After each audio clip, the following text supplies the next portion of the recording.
আমি অফিসে যাব, আমার ফাইলটা দাও তো। স্যার অফিসে যাবেন না, ম্যাডামের খাটের নিচে ম্যাডামের প্রেমিক লুকিয়ে আছে। কি? এই কি হয়েছে?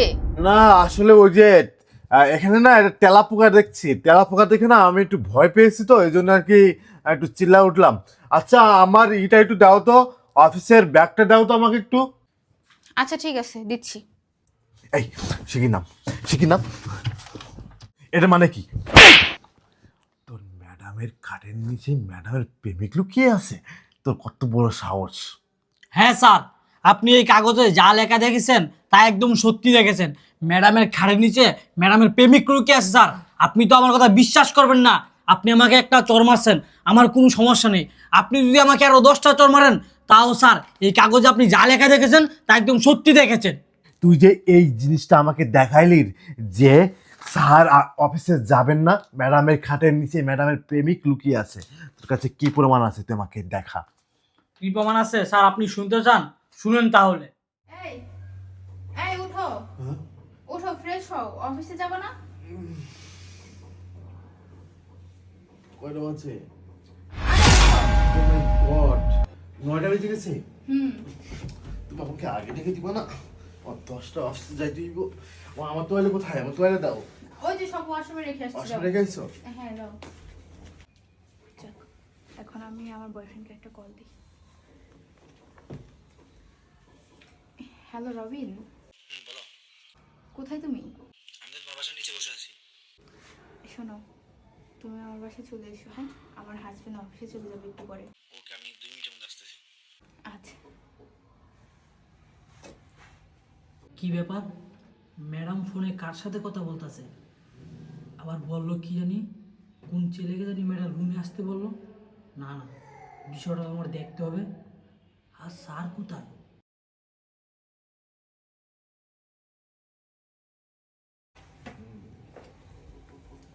কি তোমার হাজবেন্ড চলে গেছে? এই, তোর কি মাথায় কোনো সমস্যা আছে? কেন? ওরে বাবা, আমি তো বলছি যে আমার হাজবেন্ড অফিসে যাবে, এখনো যায় নাই, ওয়াশরুমের মধ্যে আছে। আল্লাহ, এখন কি করবো? ঘোড়ার ডিম ঘরে নিচে ঢুকে যাও। গাড়ির তলে ঢুকবো? তুই হয়তো আমার মাথার ভিতরে একটু পাকা ঢুকো, ওয়াশরুম থেকে বের হয়ে গেলে তো বিপদে পড়ে যাবো। ঢুকো, ঢুকো, ঢুকো।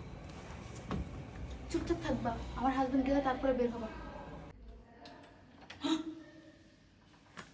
কি ব্যাপার? এই ছেলেটা কে? আর ম্যাডাম কি জানি বলতেছেন, খাটের নিচে লুকাইতে? দাঁড়ান ম্যাডাম, চুলের দোষ দিন আর কি দোষ তেরাই দিন, আমি দেখতেছি বিষয়টা। স্যারকে সব দেখাতেই হবে।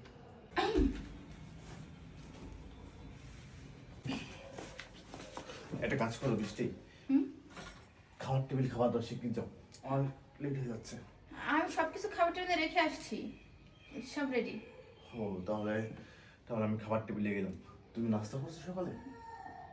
না তুমি যাও, আমি পরে করে নিবো, আমার এখন খেতে ইচ্ছে করছে না। তাহলে আমি নাস্তা করতে গেলাম। হ্যাঁ আচ্ছা।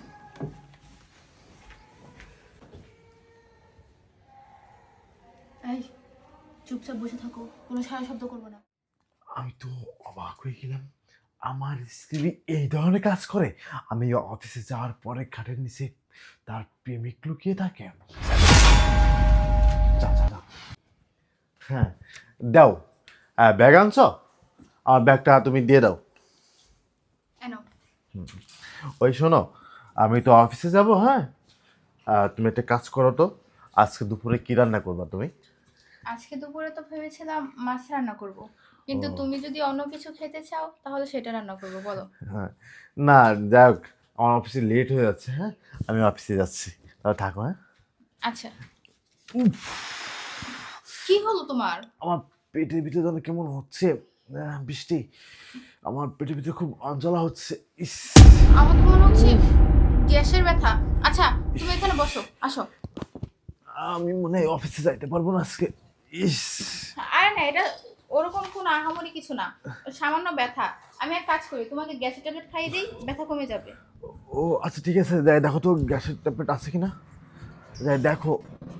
আচ্ছা, তুমি এখানেই বসো, হ্যাঁ? আচ্ছা ঠিক আছে, আচ্ছা ঠিক আছে।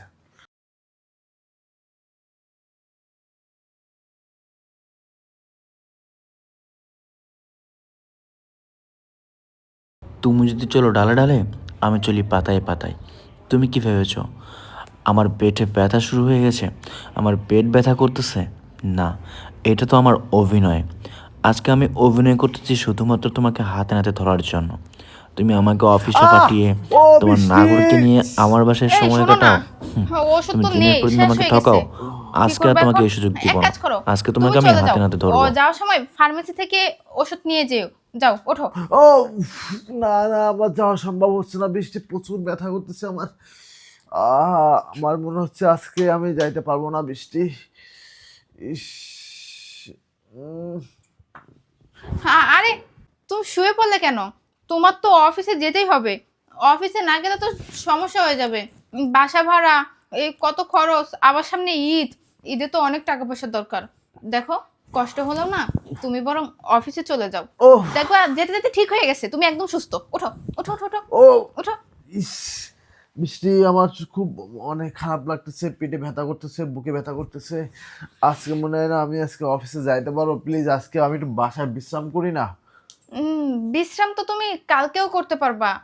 এক কাজ করো, তুমি আজকে অফিসে যাও, গিয়ে তোমার বসকে বলে 2 দিন ছুটি নিয়ে চলে আসবা। ও সম্ভব না। ইস, বৃষ্টি প্লিজ, আমি মনে হয় না আজকে অফিসে যাইতে পারবো ঠিকঠাক। তুমি একটা কাজ করো না প্লিজ, আজকে আমাকে একটু বিশ্রাম করতে দাও না বাসায়। আমি একটু বাসায় বিশ্রাম করি। আমি তো সারা মাস তো অফিসে পরিশ্রম করি, তাই না?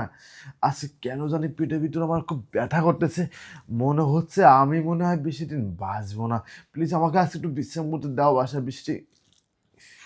দেখো, আমি কি তোমার খারাপ চাইবো বলো? আমিও তো চাই তুমি বাসায় থাকো, রেস্ট করো, অফিসে না যাও। কিন্তু এখন তো আমাদের সমস্যা, সেটাও তো তোমার বুঝতে হবে। তোমার তো অফিসে যেতেই হবে। তুমি বরং যাও অফিসে, গিয়ে কথা বলে 1-2 ঘন্টা পর তুমি আবার চলে এসো। ছুটি। আচ্ছা ঠিক আছে, আমি বুঝতে পেরেছি। আচ্ছা আমার অফিসের ব্যাগটা দাও তো। হ্যাঁ, দিচ্ছি দিচ্ছি, দাঁড়াও। নাও নাও, যাও। আচ্ছা, আমি তোমাকে একটু গেট পর্যন্ত এগিয়ে দিয়ে আসি। হ্যাঁ, চলো। এই গাধা, বের হও। বেরোচ্ছি। বসো এখানে। তোমার জামাই বলে চলে যাবে? আরে বাবা, আমার জামাই তো চলেই যাচ্ছিল, হুট করে অসুস্থ হয়ে গেছে। কি করব এখন? এখন কোথায়?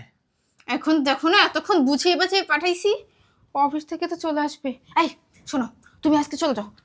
না না, আমি চলে যেতে পারবো না। আজকে এমনি অনেক কষ্ট করছি, তোমার বাসায় আইসা খাটের তলে ঢোকা হয়েছে। তাহলে এখন কি করব? হ্যাঁ, এখন রোমান্স করবো? আরে বলো, তোমার মাথায় কি কোনো ঘিলু নাই? হ্যাঁ, কিসব বলে যাচ্ছ? এমনিতে আমি টেনশন, আমার হাত পা ঠান্ডা হয়ে যাচ্ছে। শোনো, আমার হাজবেন্ড শিওর চলে আসবে আজকে, এটা আমি 100% শিওর। কারণ ও যেহেতু অসুস্থ শরীর নিয়ে গেছে, ও সর্বোচ্চ 1 ঘন্টা পরে ও চলে আসবে। ও যদি চলে এসে তোমাকে দেখে, তখন এই তুমি যাও। হ্যাঁ, যাও। না, এখন যাওয়া যাবে না। কেন? অনেক কষ্ট করছি। তুমি কি এটাই বলতেছো আমি কি এখন চলে যাব? তো কি, তুমি কি এখন বসে বসে আমার চেহারা দেখবা? আমি কি চলে যাওয়ার জন্য আসছি? আমি তো তোমার সাথে রোমান্স করতে আসছি। আরে বাবা, তুমি মানে তোমার ভিতরে না কোনো জ্ঞান বুদ্ধি কিছু নেই। তুমি বুঝতেছো না যে কোন পরিস্থিতিতে আছি আমি? হ্যাঁ, আমার হাজবেন্ড চলে আসলে না রোমান্স তোমার। এখন আমার মাথা গরম করো না। আরে হয়েছে হয়েছে, এখন বসে থাকো। বসে বসে আমার সাথে বকর বকর করো, আমার চেহারা দেখো। হ্যাঁ, তুমি তো এটাই চেয়েছিলে, এটাই চেয়েছিলে তুমি। হ্যাঁ, আমি ফেসে যাই। এখন কি হবে যদি হাতে নাতে ধরতে পারে? রে আল্লাহ। এই এই বসে আছো কেন? হ্যাঁ, আবার খাটের তলে ঢুকতে বলতেছো? আরে গাধা, তো কি করবা? হ্যাঁ, তোমাকে কি এখন আমি মাথার উপর নিয়ে দরজা খুলবো যেন আমার হাজবেন্ড সরাসরি দেখতে পারে? তা এখন কি করব বলো? তোমার হাজবেন্ড দিয়ে যাবে আর চলে আসবে, এটা কি আমি জানি? আর আই চুপ, চুপ করে থাকো। আমার হাজবেন্ড বাইরে দাঁড়িয়ে আছে, একদম চিল্লাচিল্লি করবে না। যদিও আমার হাজবেন্ডের কানে কিছু যায় না। এই ঢোকো, এনে ঢোকো। এই একদম চুপ করে থাকবা। একটা সাউন্ড যদি বাইরে আসে না, সেদিন তোমার একদিন কি আমার একদিন। ভালোবাসা ভালোবাসা একদম। এ আসছি, দাঁড়াও। আল্লাহ, এবারের মতো বাঁচিয়ে দিই।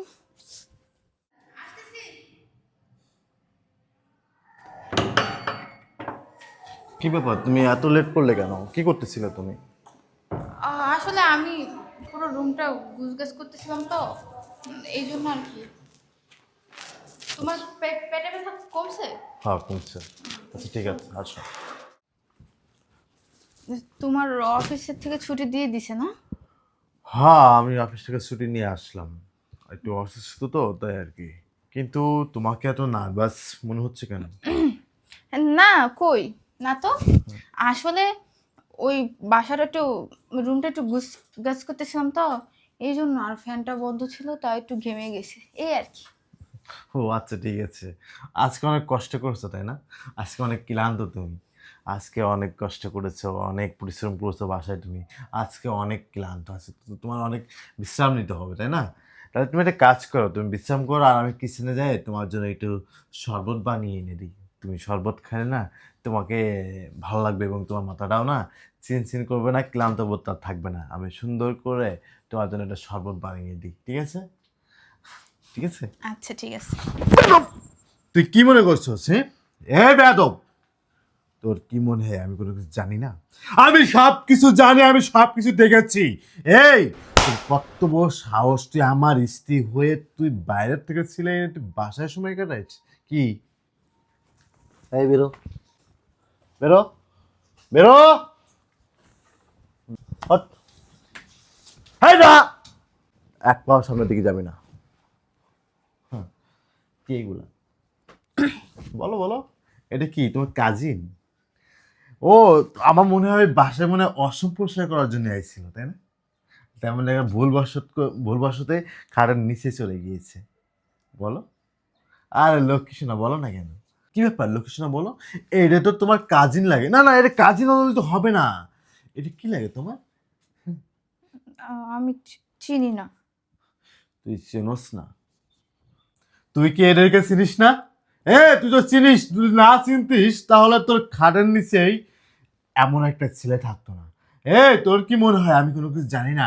আমি সব কিছু জানি এবং আজকে আমি তোকে হাতে নাতে ধরবো বলে পুরো প্ল্যান করেছি। আমি আমি তোকে বলেছি না যে আমার পেটে ব্যথা, কিন্তু না, আমার পেটে কখনো ব্যথা করে নাই, কারণ আমি এটা প্ল্যান করেছি, এটা আমি অভিনয় করেছি শুধুমাত্র তোকে ধরবার জন্য। এই আমি তো কখনো আশা করি নাই, আমি তো কখনো আশা করি নাই যে আমার স্ত্রী এই ধরনের কাজ করতে পারে। আমি তো কখনো সন্দেহ করি নাই, আমি তো অন্য ছেলেদের মতো তোর ফোন কখনো চেক দিই নাই, আমি তো অন্য ছেলেদের মতো কখনো তোর কল রেকর্ড তো আমি চেক দিই নাই। আমি যদি আজকে তোর কল রেকর্ড বা তোর ফোন চেক দিতাম তাহলে তো আজকে তুই হাতে নাতে ধরা খেতিস এর আগেই। আর আজকে আমি সেটা নিজের চোখে নিজের কানে সব কিছু দেখেছি, সব কিছু শুনেছি। আমি না এখন আমার খুব কষ্ট হচ্ছে যে আমি কার সাথে এত বছর আমি ঘর সংসার করলাম, কার সাথে আমি এত বছর এক ছাদের নিচে বসবাস করলাম। ছি, আমার না আমার ঘৃণা হচ্ছে যে আসলে এই তুমি আমার স্ত্রী, তুমি তুমি আমার স্ত্রী, তোমার সাথে আমি থাকছি এখানে। ছি, এই তোর কি একটা বার কি বিবেকে বাধা দিল না যে আমার ঘরে আমার স্বামী রয়েছে, আমার স্বামী থাকার পরেও আমি কিভাবে পারি বাইরের থেকে একটা পরপুরুষী আমার বাসায় আমার বিছানায় সময় কাটাইতে? ছি, আমার না ঘৃণা হচ্ছে। আমাকে না আমার বাসার কাজের ছেলে অনেকবার বলেছে, স্যার আপনি যখন অফিসে চলে যান তখন ম্যাডাম বাইরের থেকে একটা ছেলে আনে প্রতিদিন, কিন্তু আমি তার কথা কখনো বিশ্বাস করি নাই, আমি তার কথা কখনো বিশ্বাস করি নাই। যদি তার কথা যদি আমি বিশ্বাস করতাম না তাহলে তুই এর আগেই না আমার হাতে না বন্দি হয়ে যাইতিস। কিন্তু না, আমি তোকে বিশ্বাস করি বলে আমি আমি আমার কাজের ছেলের কথা বিশ্বাস করি নাই, কারণ তোর প্রতি আমার বিশ্বাস ছিল অগাধ। আজকে আমি ভাবলাম কাজের ছেলে যে তুই এতই বলে, তাহলে আজকে আমি একটু দেখি, আমি আজকে একটু পরীক্ষা করি। কিন্তু পরীক্ষা করেই দেখলাম আসলে তুই সত্যি সত্যি বাইরে থেকে একটা ছেলে এনে। ছি, ছি, বেরো আমার সামনে থেকে। আমি তোর মুখ আর দেখতে চাই না, আমি তোর মুখ আর দেখতে চাই না। যে স্ত্রী ঘরে স্বামী থাকার পরেও না বাইরের থেকে ছেলে এনে সময় করায়, সেই স্ত্রীকে নিয়ে না কখনো সংসার করা যায় না, কখনো না জীবন পাড়ি দেওয়া যায় না। তোর মতো মিস্টেক না সংসার করা যায় না। বেরো আমার সামনে থেকে প্লিজ, তোর মুখখানা আমি দেখতে চাচ্ছি না, বেরো। দেখো, আমার ভুল হয়ে গেছে, আমাকে এবারের মতো মাফ করে দাও। আমি আর এরকম ভুল কখনোই করব না, প্লিজ মাফ করে দাও। আমার ভুল। আচ্ছা তোর সাথে কথা বলতেই না আমার না এখন ঘৃণা হচ্ছে, কেন জানিস? কারণ তোর রুচিটা এতটা নিচে নেমে গেছে যে আমার মতো একটা ছেলে থাকার পরেও তুই বাইরে থেকে একটা ছেলে এনে সময় কাটাইস, মানে তোদের মতো নারীরা না তোরা এক পুরুষে না আসক্ত থাকতে পারস না। তোরা না মাঝে মাঝে ডায়লগ দিস দেখি, তোদের মতন নারীরা না তোরা বলোস যে আমরা এক নারী এক পুরুষ। তোদের মতন নারীরা না তোরা মাঝে মাঝে বলিস যে তোরা এক পুরুষে আসক্ত, কিন্তু তোরা এক পুরুষে আসক্ত না, তোরা আছে না আরো 4-5টা পুরুষে তোরা আসক্ত থাকিস। তোরা না এক পুরুষে আসক্ত না, তোরা না হাজার হাজার পুরুষে আসক্ত। তোদের মতন নারীরা না এই পুরো সমাজটাকে ধ্বংস করে, পুরো একটা পরিবারকে ধ্বংস করে। যেমন আমার পরিবারটা, আমার সংসারটা তুই যেভাবে ধ্বংস করে দিয়েছিস। এই তোকে যখন বিয়ে করেছিলাম তখন আমার বাবা মা বলেছিল, বাবা তুমি এই মেয়েকে বিয়ে করো না, তারপরেও না আমি তোকে বিয়ে করেছি, আমি তোর সাথে সংসার করেছি। আজকে তুই যেটা আমাকে দেখালি না, এখন তো আমি আমার বাবা মার সামনে মুখও দেখাইতে পারবো না। আমার বাবা মা যখন বলবে কি ব্যাপার তোর স্ত্রী কোথায়, তখন না আমার কোনো কিছু আর বলার থাকবে না। যাই হোক, আল্লাহ যেটা করে ভালোর জন্যই করে। আল্লাহ হয়তো বা আজকে তোকে আমার সামনে ধরিয়ে দিয়েছে শুধুমাত্র তোকে কিছু শিক্ষা দেওয়ার জন্য। আজকের পর থেকে তোর মুখখানা আমি আর দেখতে চাই না। বেরো, আমার বাসার বাইরে চলে যাও। আমি প্লিজ, তুমি আমার বাসার বাইরে চলে যাও, আমি তোমার মুখখানা দেখতে চাই না, প্লিজ যাও। আল্লাহ, আল্লাহ তুমি এটা কেন দিলে? আল্লাহ তুমি আমাকে এই পরীক্ষাতে কেন ফেললে? আল্লাহ কি এমন অপরাধ করেছিলাম আমি, কি এমন অন্যায় করেছিলাম আল্লাহ আমি, যে তুমি আমাকে এত বড় সাজা তুমি দিলা? আল্লাহ, আল্লাহ এইসব নারীদেরকে আল্লাহ তুমি উচিত শিক্ষা দিও। আল্লাহ তুমি উচিত শিক্ষা দিও, কারণ আমার সুন্দর একটা জীবন, আমার সুন্দর একটা সংসার নষ্ট করে দিই। আসলে পুরুষ না, পুরুষ ভালোবাসা প্রকাশ করতে পারে না। আসলে পুরুষরা কখনো না নারীদের নারীদের কষ্টটা দেখাইতে পারে না। যদি প্রতিটা পুরুষ যদি নারীদেরকে কষ্টটা দেখাইতে পারতো, ভালোবাসাটা যদি প্রকাশ করতে পারতো, তাহলে এই নারীরা না কখনো না অন্য কোনো পুরুষের হাত ধরতে পারতো না।